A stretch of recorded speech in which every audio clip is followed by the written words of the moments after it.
Recording by Philip Wagner. The Man Who Went Too Far by E. F. Benson.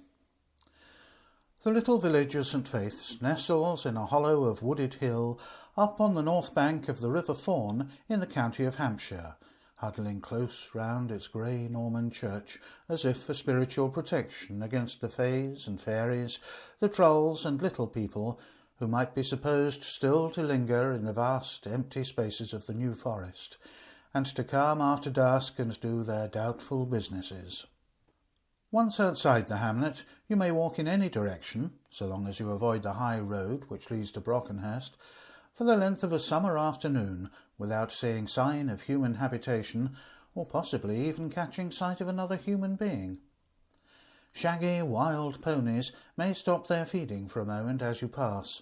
The white scuts of rabbits will vanish into their burrows. A brown viper, perhaps, will glide from your path into a clump of heather, and unseen birds will chuckle in the bushes. But it may easily happen that for a long day you will see nothing human. But you will not feel in the least lonely. In summer, at any rate, the sunlight will be gay with butterflies, and the air thick with all those woodland sounds which, like instruments in an orchestra, combine to play the great symphony of the yearly festival of June. Winds whisper in the birches and sigh among the firs. Bees are busy with their redolent labour among the heather, a myriad birds chirp in the green temples of the forest trees, and the voice of the river prattling over stony places, bubbling into pools, chuckling and gulping round corners, gives you the sense that many presences and companions are near at hand. Yet, oddly enough, though one would have thought that these benign and cheerful influences of wholesome air and spaciousness of forest were very healthful comrades for a man, insofar as nature can really influence this wonderful human genus, which has in these centuries learned to defy her most violent storms in its well-established houses, to bridle her torrents and make them light its streets, to tunnel her mountains and plough her seas, the inhabitants of St. Faith's will not willingly venture into the forest after dark. For in spite of the silence and loneliness of the hooded night, it seems that man is not sure in what company he may suddenly find himself, and though it is difficult to get from these villagers any very clear story of occult appearances, the feeling is widespread. One story indeed I have heard with some definiteness, the tale of a monstrous goat that has been seen to skip with hellish glee about the woods and shady places, and this perhaps is connected with the story which I have here attempted to piece together. It too is well known to them, for all remember the young artist who died here not long ago, a young man, or so he struck the beholder, of great personal beauty, with something about him that made men's faces to smile and brighten when they looked on him.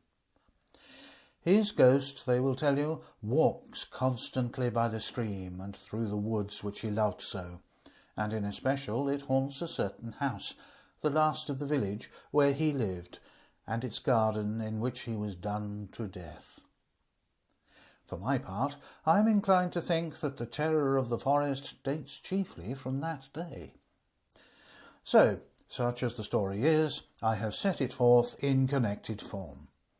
It is based partly on the accounts of the villagers, but mainly on that of Darcy, a friend of mine and a friend of the man with whom these events were chiefly concerned. The day had been one of untarnished midsummer splendour, and as the sun drew near to its setting, the glory of the evening grew every moment more crystalline, more miraculous. Westward from St. Faith's, the beech wood, which stretched for some miles toward the heathery upland beyond, already cast its veil of clear shadow over the red roofs of the village, but the spire of the grey church, overtopping all, still pointed a flaming orange finger into the sky. The River Fawn, which runs below, lay in sheets of sky-reflected blue, and wound its dreamy, devious course round the edge of this wood, where a rough, two-planked bridge crossed from the bottom of the garden of the last house in the village, and communicated by means of a little wicker gate with the wood itself. Then, once out of the shadow of the wood, the stream lay in flaming pools of the molten crimson of the sunset, and lost itself in the haze of woodland distances. This house at the end of the village stood outside the shadow, and the lawn which sloped down to the river was still flecked with sunlight. Garden beds of dazzling colour lined its gravel walks, and down the middle of it ran a brick pergola, half hidden in clusters of rambler rose and purple with starry clematis. At the bottom end of it, between two of its pillars, was slung a hammock containing a shirt-sleeved figure. The house itself lay somewhat remote from the rest of the village, and a footpath leading across two fields, now tall and fragrant with hay, was its only communication with the high road. It was low-built, only 2 stories in height, and like the garden, its walls were a mass of flowering roses. A narrow stone terrace ran along the garden front, over which was stretched an awning, and on the terrace a young silent-footed manservant was busied with the laying of the table for dinner. He was neat-handed and quick with his job, and having finished it, he went back into the house and reappeared again with a large, rough bath-towel on his arm. With this, he went to the hammock in the pergola. "Nearly 8, sir," he said. "Has Mr. Darcy come yet?" asked a voice from the hammock. "No, sir." "If I'm not back when he comes, tell him I'm just having a bathe before dinner." The servant went back to the house, and after a moment or two Frank Halton struggled to a sitting posture and slipped out onto the grass. He was of medium height and rather slender in build, but the supple ease and grace of his movements gave the impression of great physical strength. Even his descent from the hammock was not an awkward performance. His face and hands were of very dark complexion, either from constant exposure to wind and sun, or, as his black hair and dark eyes tended to show, from some strain of southern blood. His head was small, his face of an exquisite beauty of modelling, while the smoothness of its contour would have led you to believe that he was a beardless lad still in his teens. But something, some look which living and experience alone can give, seemed to contradict that, and finding yourself completely puzzled as to his age, you would next moment probably cease to think about that, and only look at this glorious specimen of young manhood with wondering satisfaction. He was dressed as became the season and the heat, and wore only a shirt open at the neck and a pair of flannel trousers.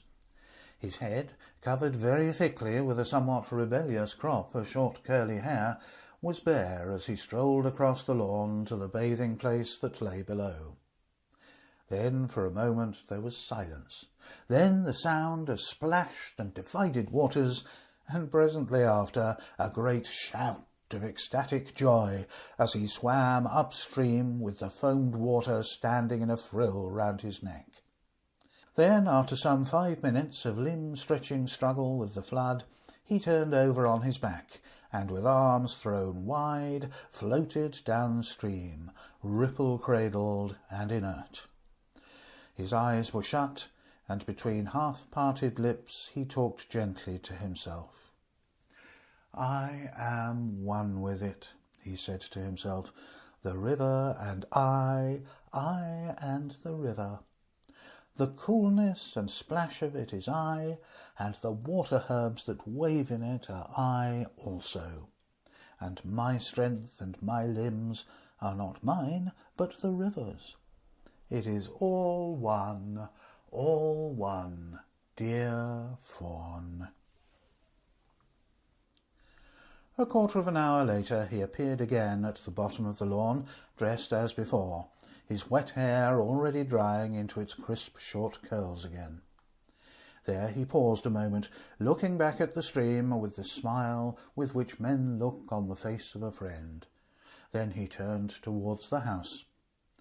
Simultaneously his servant came to the door leading on to the terrace, followed by a man who appeared to be some halfway through the 4th decade of his years. Frank and he saw each other across the bushes and garden beds, and each quickening his step, they met suddenly face to face round an angle of the garden walk in the fragrance of syringa. "My dear Darcy," cried Frank, "I am charmed to see you." But the other stared at him in amazement. "Frank!" he exclaimed. "Yes, that is my name," he said, laughing. "What is the matter?" Darcy took his hand. "What have you done to yourself?" he asked. "You're a boy again." "Ah, I have a lot to tell you," said Frank. "Lots that you will hardly believe, but I shall convince you." He broke off suddenly and held up his hand. "Hush, there is my nightingale," he said. The smile of recognition and welcome with which he had greeted his friend faded from his face, and a look of rapt wonder took its place, as of a lover listening to the voice of his beloved.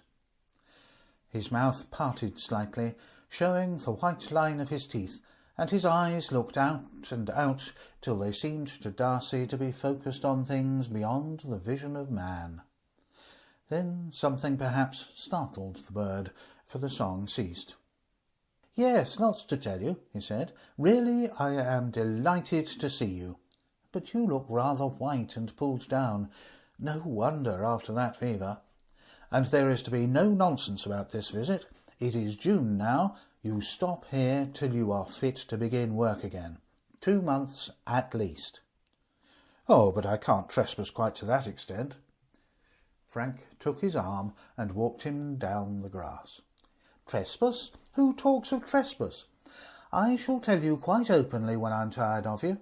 But you know, when we had the studio together, we used not to bore each other. However, it's ill talking of going away on the moment of your arrival. Just a stroll to the river, and then it will be dinner time." Darcy took out his cigarette case and offered it to the other. Frank laughed.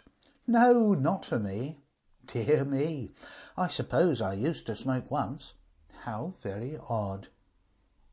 "Given it up?" "I don't know. I suppose I must have. Anyway, I don't do it now. I would as soon think of eating meat." Another victim on the smoking altar of vegetarianism?" "Victim?" asked Frank. "Do I strike you as such?" He paused on the margin of the stream and whistled softly. Next moment a moorhen made its splashing flight across the river and ran up the bank. Frank took it very gently in his hands and stroked its head as the creature lay against his shirt. "And is the house among the reeds still secure?" he half crooned to it. "And is the missus quite well? And are the neighbours flourishing? There, dear, home with you!" And he flung it into the air. "That bird's very tame," said Darcy, slightly bewildered. "It is, rather," said Frank, following its flight. During dinner, Frank chiefly occupied himself in bringing himself up to date in the movements and achievements of this old friend whom he had not seen for 6 years. Those 6 years, it now appeared, had been full of incident and success for Darcy. He had made a name for himself as a portrait painter, which bade fair to outlast the vogue of a couple of seasons, and his leisure time had been brief. Then, some 4 months previously, he had been through a severe attack of typhoid, the result of which, as concerns this story, was that he had come down to this sequestered place to recruit. "Yes, you've got on," said Frank at the end. "I always knew you would. ARA with more in prospect. Money? You roll in it, I suppose. But, oh, Darcy, how much happiness have you had all these years? That is the only imperishable possession. And how much have you learned? Oh, I don't mean in art. Even I could have done well in that." Darcy laughed. "Done well? My dear fellow, all I have learned in these 6 years you knew, so to speak, in your cradle. Your old pictures fetch huge prices. Do you never paint now?" Frank shook his head. "No, I'm too busy," he said. Doing what? Please tell me. That is what everyone is forever asking me. Doing? I suppose you would say I do nothing. Darcy glanced up at the brilliant young face opposite him. It seems to suit you, that way of being busy, he said. Now it's your turn. Do you read? Do you study? I remember you saying that it would do us all us artists, I mean, a great deal of good if we would study any one human face carefully for a year without recording a line. Have you been doing that? Frank shook his head again. I mean exactly what I say, he said. I have been doing nothing, and I've never been so occupied. Look at me. Have I not done something to myself, to begin with? You're 2 years younger than I, said Darcy. At least you used to be. You therefore are 35. But had I never seen you before, I should say you were just 20. But was it worth while to spend 6 years of greatly occupied life in order to look 20? Seems rather like a woman of fashion. Frank laughed boisterously. The first time I've ever been compared to that particular bird of prey, he said. No, that has not been my occupation. In fact, I'm only very rarely conscious that one effect of my occupation has been that. Of course, it must have been if one comes to think of it. It's not very important. Quite true, my body has become young, but that's very little. I have become young. Darcy pushed back his chair and sat sideways to the table, looking at the other. Has that been your occupation, then? He asked. Yes, that anyhow is one aspect of it. Think what youth means. It is the capacity for growth. Mind, body, spirit, all grow, all get stronger, all have a fuller, firmer life every day. That is something, considering that every day that passes after the ordinary man reaches the full-blown flower of his strength weakens his hold on life. A man reaches his prime, and remains, we say, in his prime for 10 years, or perhaps 20, but after his primest prime is reached, he slowly, insensibly weakens. These are the signs of age in you, in your body, in your art, probably in your mind. You're less electric than you were. But I, when I reach my prime, I'm nearing it, you shall see. The stars had begun to appear in the blue velvet of the sky, and to the east the horizon, seen above the black silhouette of the village, was growing dove-coloured with the approach of moonrise. White moths hovered dimly over the garden beds, and the footsteps of night tiptoed through the bushes. Suddenly Frank rose. Ah, it is the supreme moment, he said softly. Now, more than at any other time, the current of life, the eternal, imperishable current, runs so close to me that I am almost enveloped in it. Be silent a minute. He advanced to the edge of the terrace and looked out, standing stretched with arms outspread. Darcy heard him draw a long breath into his lungs, and after many seconds expel it again. 6 or 8 times he did this, then turned back into the lamplight.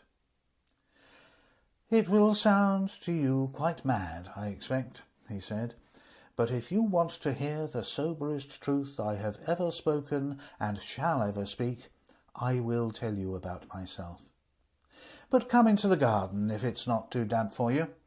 I have never told anyone yet, but I shall like to tell you. It's long, in fact, since I've even tried to classify what I've learned. They wandered into the fragrant dimness of the pergola and sat down. Then Frank began. Years ago, do you remember, he said, we used often to talk about the decay of joy in the world. Many impulses, we settled, had contributed to this decay, some of which were good in themselves, others that were quite completely bad. Among the good things I put what we may call certain Christian virtues: renunciation, resignation, sympathy with suffering, and the desire to relieve sufferers. But out of those things spring very bad ones, useless renunciations, asceticism for its own sake, mortification of the flesh with nothing to follow, no corresponding gain, that is, and that awful and terrible disease which devastated England some centuries ago, and from which by heredity of spirit we suffer now, Puritanism. That was a dreadful plague. The brutes held and taught that joy and laughter and merriment were evil. It was a doctrine the most profane and wicked. Why, what is the commonest crime one sees? A sullen face. That is the truth of the matter. Now, all my life I have believed that we are intended to be happy, that joy is of all gifts the most divine. And when I left London, abandoned my career, such as it was, I did so because I intended to devote my life to the cultivation of joy, and by continuous and unsparing effort to be happy. Among people, and in constant intercourse with others, I did not find it possible. There were too many distractions in towns and workrooms, and also too much suffering. So I took one step backwards, or forwards, as you may choose to put it, and went straight to nature, to trees, birds, animals, to all those things which quite clearly pursue one aim only, which blindly follow the great native instinct to be happy without any care at all for morality or human law or divine law. I wanted, you understand, to get all joy first-hand and unadulterated, and I think it scarcely exists among men. It is obsolete. Darcy turned in his chair. "Ah, but what makes birds and animals happy?" he asked. "Food and mating." Frank laughed gently in the stillness. "Don't think I became a sensualist," he said. "I didn't make that mistake, for the sensualist carries his miseries piggyback, and round his feet is wound the shroud that shall soon enwrap him. I may be mad, it's true, but I'm not so stupid anyhow as to have tried that. No, what is it that makes puppies play with their own tails, that sends cats on their prowling, ecstatic errands at night?" He paused a moment. "So I went to nature," he said. "I sat down here in this new forest, sat down fair and square, and looked. That was my first difficulty, to sit here quiet without being bored, to wait without being impatient, to be receptive and very alert, though for a long time nothing particular happened. The change, in fact, was slow in those early stages." "Nothing happened?" asked Darcy, rather impatiently, with the sturdy revolt against any new idea which to the English mind is synonymous with nonsense. "Why, what in the world should happen?"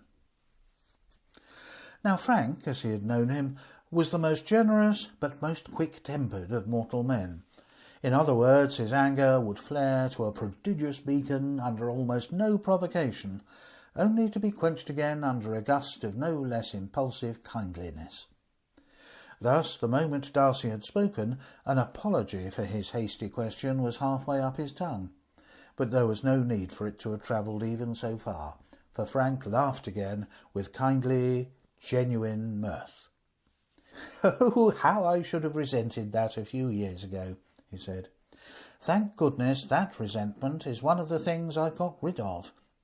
I certainly wish that you should believe my story. In fact, you are going to. But that you at this moment should imply that you do not, does not concern me." "Ah, your solitary sojournings have made you inhuman," said Darcy, still very English. "No, human," said Frank. "Rather more human. At least, rather less of an ape." "Well, that was my first quest," he continued after a moment. the deliberate and unswerving pursuit of joy, and my method the eager contemplation of nature. As far as motive went, I dare say it was purely selfish, but as far as effect goes, it seems to me about the best thing one can do for one's fellow creatures, for happiness is more infectious than smallpox. So, as I said, I sat down and waited. I looked at happy things, zealously avoided the sight of anything unhappy, and by degrees a little trickle of the happiness of this blissful world began to filter into me. The trickle grew more abundant, and now, my dear fellow, if I could for a moment divert from me into you one half of the torrent of joy that pours through me day and night, you would throw the world, art, everything aside, and just live, exist. When a man's body dies, it passes into trees and flowers. Well, that is what I've been trying to do with my soul before death. The servant had brought into the pergola a table with siphons and spirits, and had set a lamp upon it. As Frank spoke, he leaned forward towards the other, and Darcy, for all his matter-of-fact common sense, could have sworn that his companion's face shone, was luminous in itself.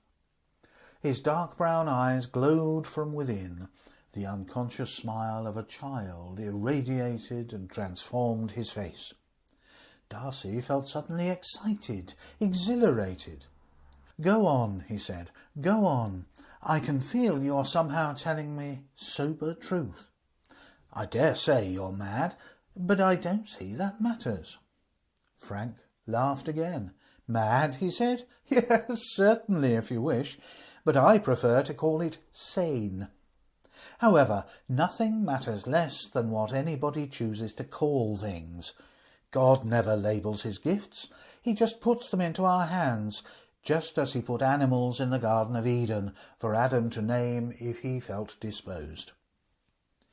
So, by the continual observance and study of things that were happy, continued he, I got happiness, I got joy. But seeking it as I did from nature, I got much more which I did not seek, but stumbled upon originally by accident. It's difficult to explain, but I will try. About 3 years ago, I was sitting one morning in a place I will show you tomorrow.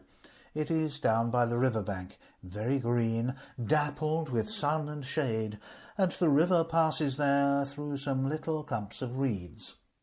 Well, as I sat there, doing nothing, but just looking and listening, I heard the sound quite distinctly of some flute-like instrument playing a strange, unending melody. I thought at first it was some musical yokel on the highway, and didn't pay much attention, but before long the strangeness and indescribable beauty of the tune struck me. It never repeated itself, but it never came to an end. Phrase after phrase ran its sweet course. It worked gradually and inevitably up to a climax, and having attained it, it went on. Another climax was reached, and another, and another. Then, with a sudden gasp of wonder, I localized where it came from. It came from the reeds, and from the sky, and from the trees. It was everywhere. It was the sound of life. It was, my dear Darcy, as the Greeks would have said, it was Pan playing on his pipes, the voice of nature. It was the life melody, the world melody. Darcy was far too interested to interrupt, though there was a question he would have liked to ask. And Frank went on. Well, for the moment I was terrified with the impotent horror of nightmare, and I stopped my ears and just ran from the place and got back to the house panting, trembling, literally in a panic. Unknowingly, for at that time I only pursued joy, I had begun, since I drew my joy from nature, to get in touch with nature. Nature, force, God, call it what you will, had drawn across my face a little gossamer web of essential life. I saw that when I emerged from my terror, and I went very humbly back to where I had heard the panpipes. But it was nearly 6 months before I heard them again. "Why was that?" asked Darcy. "Surely because I had revolted, rebelled, and worst of all been frightened. For I believe that just as there is nothing in the world which so injures one's body as fear, so there is nothing that so much shuts up the soul. I was afraid, you see, of the one thing in the world which has real existence. No wonder its manifestation was withdrawn." "And after 6 months?" "After 6 months, one blessed morning, I heard the piping again. I wasn't afraid that time, and since then it has grown louder, it has become more constant. I now hear it often, and I can put myself into such an attitude towards nature that the pipes will almost certainly sound. And never yet have they played the same tune. It is always something new, something fuller, richer, more complete than before." "What do you mean by such an attitude towards nature?" asked Darcy. "I can't explain that, but by translating it into a bodily attitude, it is this." Frank sat up for a moment quite straight in his chair, then slowly sunk back with arms outspread and head drooped. "That," he said, "an effortless attitude, but open, resting, receptive. It is just that which you must do with your soul." Then he sat up again. "One word more," he said, "and I will bore you no further. Nor, unless you ask me questions, shall I talk about it again. You will find me, in fact, quite sane in my mode of life.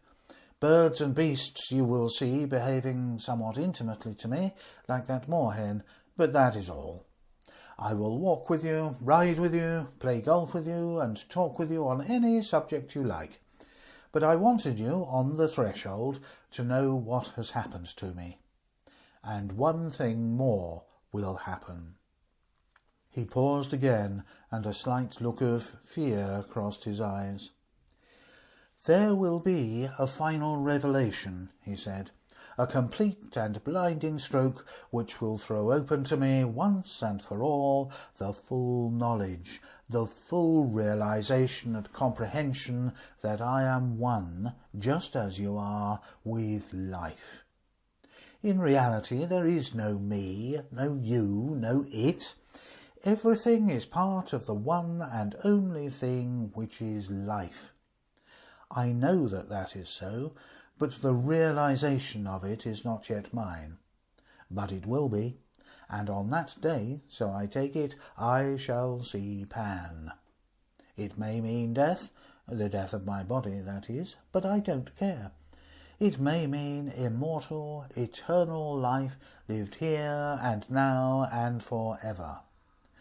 Then, having gained that, my dear Darcy, I shall preach such a gospel of joy, showing myself as the living proof of the truth, that Puritanism, the dismal religion of sour faces, shall vanish like a breath of smoke, and be dispersed and disappear in the sunlit air.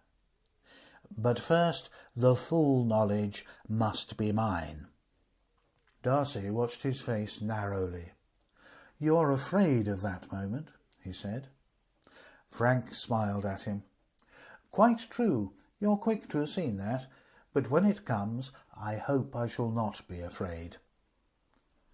For some little time there was silence. Then Darcy rose. "You've bewitched me, you extraordinary boy," he said. "You've been telling me a fairy story, and I find myself saying, 'Promise me it's true.'" "I promise you that," said the other.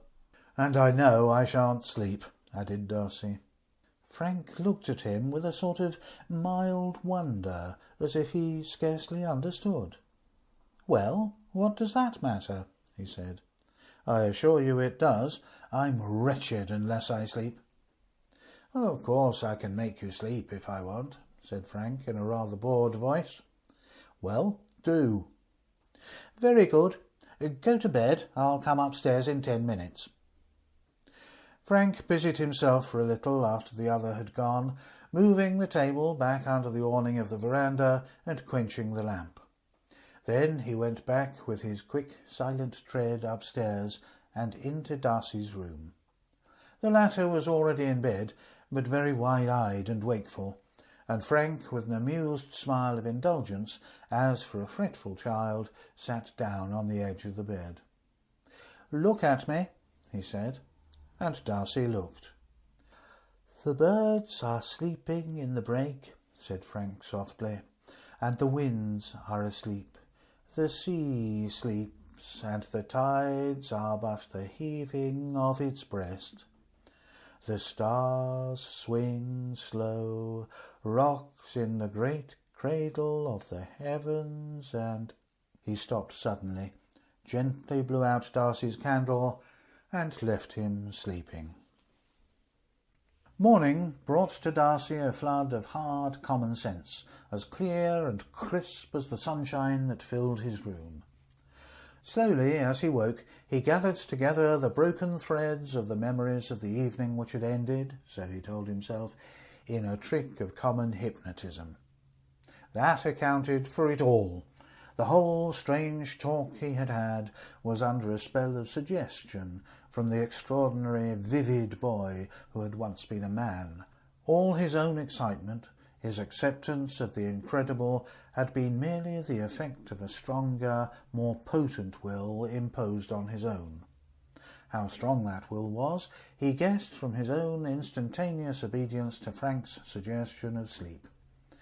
And armed with impenetrable common sense, he came down to breakfast. Frank had already begun, and was consuming a large plateful of porridge and milk with the most prosaic and healthy appetite. "Slept well?" he asked. "Yes, of course. Where did you learn hypnotism?" "By the side of the river." "You talked an amazing quantity of nonsense last night," remarked Darcy, in a voice prickly with reason. "Oh, rather. I felt quite giddy. Look, I remembered to order a dreadful daily paper for you. You can read about money markets or politics or cricket matches." Darcy looked at him closely. In the morning light, Frank looked even fresher, younger, more vital than he had done the night before, and the sight of him somehow dinted Darcy's armour of common sense. "You're the most extraordinary fellow I ever saw," he said. "I want to ask you some more questions." "Ask away," said Frank. For the next day or two, Darcy plied his friend with many questions, objections, and criticisms on the theory of life, and gradually got out of him a coherent and complete account of his experience. In brief, then, Frank believed that, by lying naked, as he put it, to the force which controls the passage of the stars, the breaking of a wave, the budding of a tree, the love of a youth and maiden, he had succeeded in a way hitherto undreamed of in possessing himself of the essential principle of life. Day by day, so he thought, he was getting nearer to, and in closer union with, the great power itself which caused all life to be, the spirit of nature, of force, or the spirit of God. For himself, he confessed to what others would call paganism. It was sufficient for him that there existed a principle of life. He did not worship it, he did not pray to it, he did not praise it. Some of it existed in all human beings, just as it existed in trees and animals. To realize and make living to himself the fact that it was all one was his sole aim and object. Here perhaps Darcy would put in a word of warning. "Take care," he said. "To see Pan meant death, did it not?" Frank's eyebrows would rise at this. "What does that matter?" he said. "True, the Greeks were always right, and they said so. But there is another possibility. for the nearer I get to it, the more living, the more vital and young I become. What then do you expect the final revelation will do for you? I have told you, said he, it will make me immortal. But it was not so much from speech and argument that Darcy grew to grasp his friend's conception as from the ordinary conduct of his life. They were passing, for instance, one morning down the village street, when an old woman, very bent and decrepit, but with an extraordinary cheerfulness of face, hobbled out from her cottage. Frank instantly stopped when he saw her. "You old darling, how goes it all?" he said. But she didn't answer. Her dim old eyes were riveted on his face. She seemed to drink in like a thirsty creature the beautiful radiance which shone there. Suddenly she put her two withered old hands on his shoulders. "You're just the sunshine itself," she said, and he kissed her and passed on. But scarcely 100 yards further, a strange contradiction of such tenderness occurred. A child running along the path towards them fell on its face and set up a dismal cry of fright and pain. A look of horror came into Frank's eyes, and putting his fingers in his ears, he fled at full speed down the street, and didn't pause till he was out of hearing.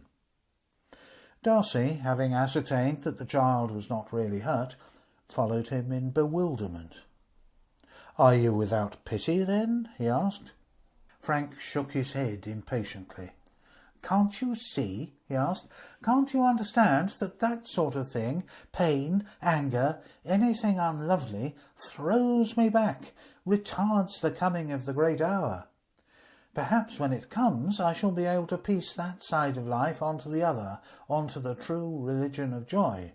At present I can't." "But the old woman, was she not ugly?" Frank's radiance gradually returned. "Oh, no, she was like me. She longed for joy and knew it when she saw it, the old darling." Another question suggested itself. "Then what about Christianity?" asked Darcy. "I can't accept it. I can't believe in any creed of which the central doctrine is that God, who is joy, should have had to suffer. Perhaps it was so. In some inscrutable way I believe it may have been so, but I don't understand how it was possible, so I leave it alone. My affair is joy." They had come to the weir above the village, and the thunder of riotous cool water was heavy in the air.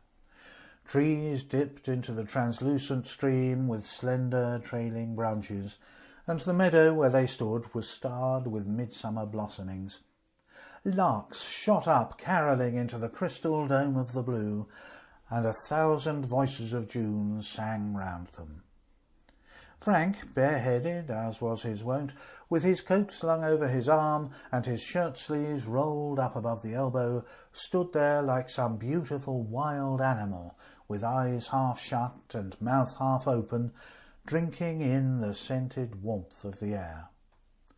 Then suddenly he flung himself face downwards on the grass at the edge of the stream, burying his face in the daisies and cowslips, and lay stretched there in wide-armed ecstasy, with his long fingers pressing and stroking the dewy herbs of the field. Never before had Darcy seen him thus fully possessed by his idea. His caressing fingers, his half-buried face pressed close to the grass, even the clothed lines of his figure were instinct with a vitality that somehow was different from that of other men. And some faint glow from it reached Darcy, some thrill, some vibration from that charged, recumbent body passed to him, and for a moment he understood, as he had not understood before, despite his persistent questions and the candid answers they received, how real and how realized by Frank his idea was. Then suddenly the muscles in Frank's neck became stiff and alert, and he half raised his head, whispering, "The panpipes! The panpipes! Close! Oh, so close!"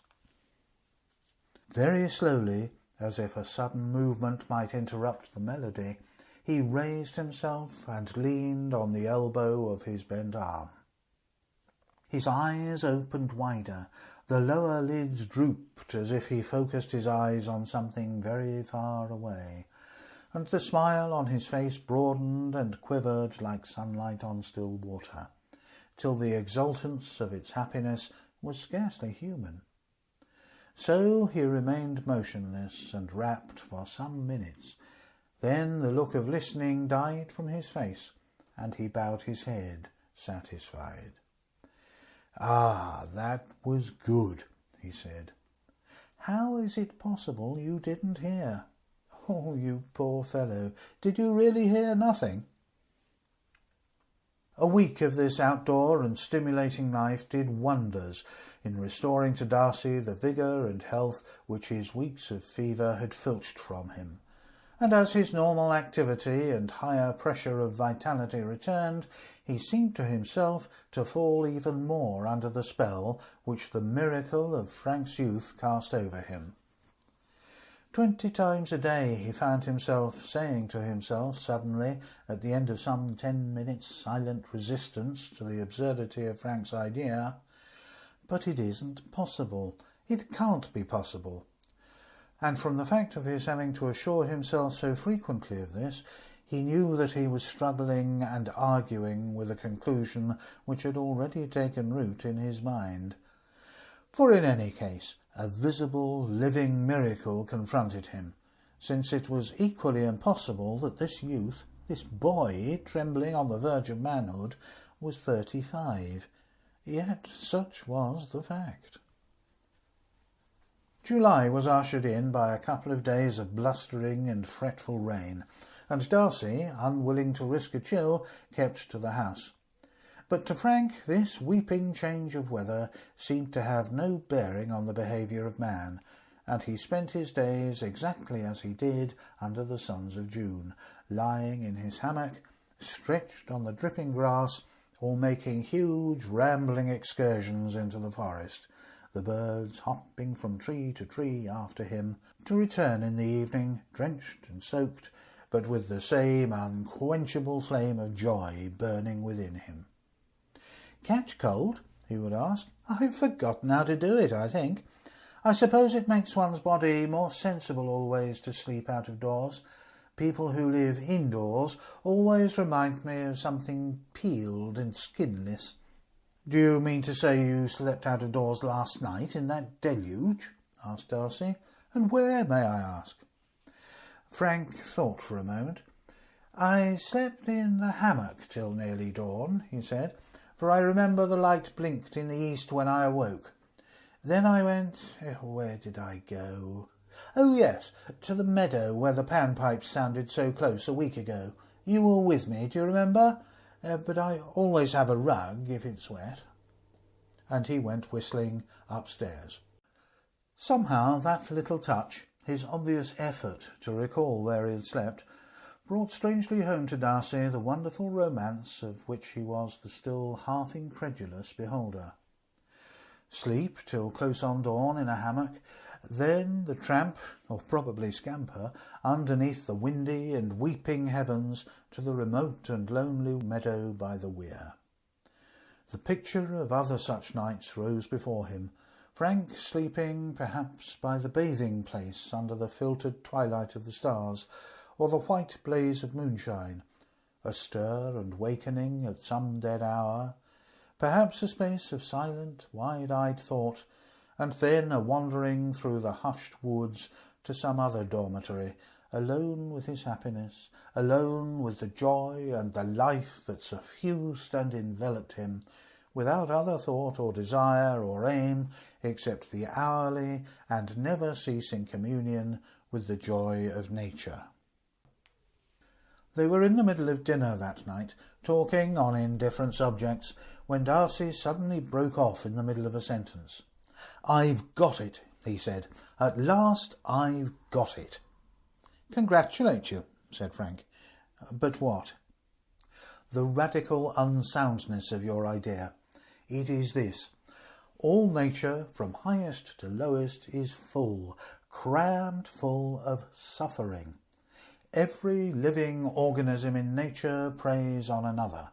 Yet in your aim to get close to be one with nature, you leave suffering altogether out. You run away from it. You refuse to recognise it. And you're waiting, you say, for the final revelation." Frank's brow clouded slightly. "Well," he asked rather wearily, "can't you guess then when the final revelation will be? In joy you're supreme, I grant you that. I didn't know a man could be so master of it. You've learned perhaps practically all that nature can teach. And if, as you think, the final revelation is coming to you, it will be the revelation of horror, suffering, death, pain in all its hideous forms. Suffering does exist. You hate it and fear it." Frank held up his hand. "Stop, let me think," he said. There was silence for a long minute. "That never struck me," he said at length. "It is possible that what you suggest is true. Does the sight of Pan mean that, do you think? Is it that nature, take it all together, suffers horribly, suffers to a hideous and inconceivable extent? Shall I be shown all the suffering?" He got up and came round to where Darcy sat. "If it is so, so be it," he said. "Because, my dear fellow, I am near, so splendidly near to the final revelation.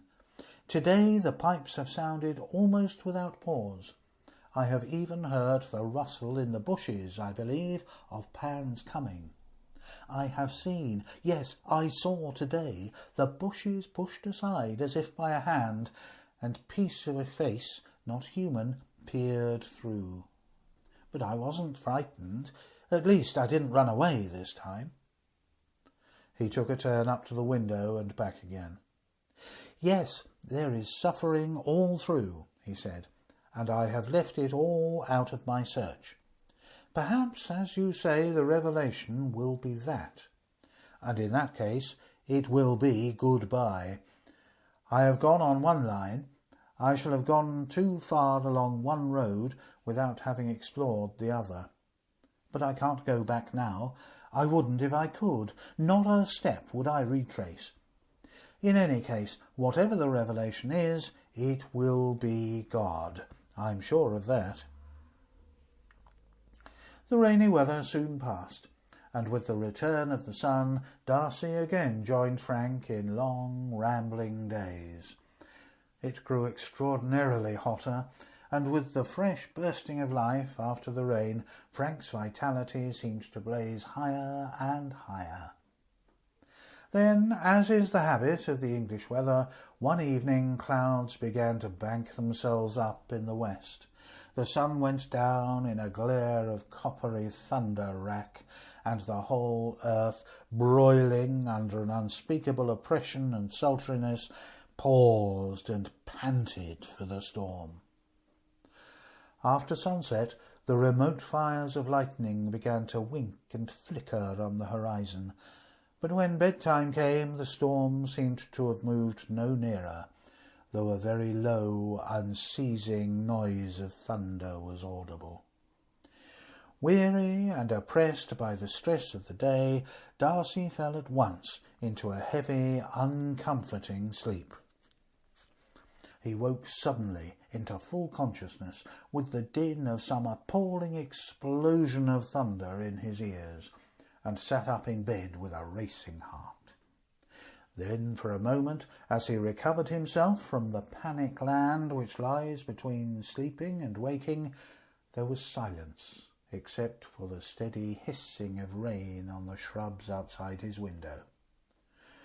But suddenly that silence was shattered and shredded into fragments by a scream from somewhere close at hand outside in the back garden, a scream of supreme and despairing terror.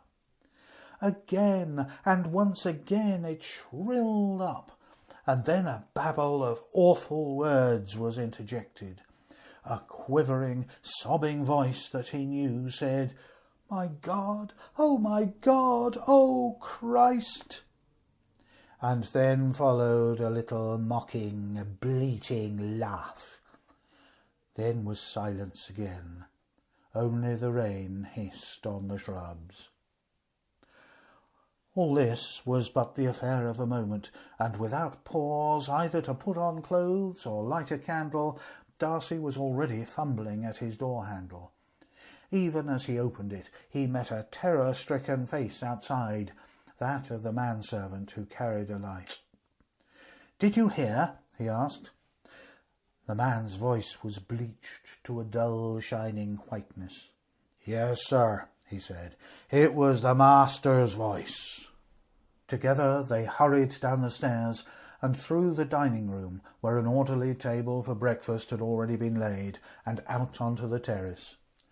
The rain for the moment had been utterly stayed, as if the tap of the heavens had been turned off, and under the lowering black sky, not quite dark since the moon rode somewhere serene behind the conglomerated thunderclouds, Darcy stumbled into the garden, followed by the servant with the candle. The monstrous leaping shadow of himself was cast before him on the lawn. Lost and wandering odours of rose and lily and damp earth were thick about him, but more pungent was some sharp and acrid smell that suddenly reminded him of a certain chalet in which he had once taken refuge in the Alps. In the blackness of the hazy light from the sky and the vague tossing of the candle behind him, he saw that the hammock in which Frank so often lay was tenanted. A gleam of white shirt was there, as if a man sitting up in it, but across that there was an obscure dark shadow, and as he approached the acrid odour grew more intense. He was now only some few yards away, when suddenly the black shadow seemed to jump into the air, and came down with tappings of hard hoofs on the brick path that ran down the pergola, and with frolicsome skippings galloped off into the bushes. When that was gone, Darcy could see quite clearly that a shirted figure sat up in the hammock. For one moment, from sheer terror of the unseen, he hung on his step, and the servant joining him, they walked together to the hammock. It was Frank. He was in shirt and trousers only, and he sat up with braced arms. For 1/2 second he stared at them, his face a mask of horrible contorted terror. His upper lip was drawn back so that the gums of the teeth appeared, and his eyes were focused not on the two who approached him, but on something quite close to him. His nostrils were widely expanded, as if he panted for breath, and terror incarnate and repulsion and deathly anguish ruled dreadful lines on his smooth cheeks and forehead.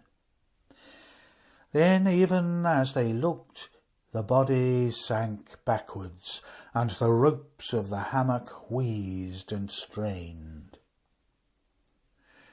Darcy lifted him out and carried him indoors. Once he thought there was a faint convulsive stir of the limbs that lay with so dead a weight in his arms, but when they got inside there was no trace of life.